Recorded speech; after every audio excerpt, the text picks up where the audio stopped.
One of the things that you can do in Google Slides is crop image to a particular shape.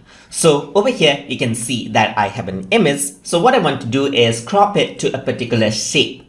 So to do that, I'm going to go around right besides crop, and there's an option called mask image. Once I click on it, you can see that I have different shapes that I can choose from. So I'm going to go around onto shapes, and let's say I want to go around and choose in this this icon right here, this shape. So once I do that, you can see that there's a bit of a fold that's applied. So the shape has been applied on to this particular image.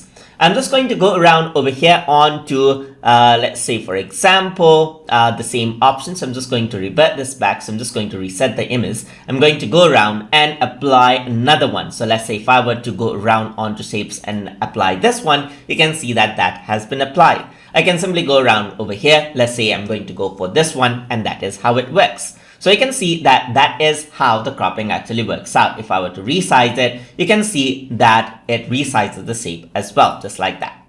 So now I can go around and change around these options as well. So I can go around, pull this out, and you can see that it changes the shape as well. So you can go around and you can see that it changes the crop area for that particular image.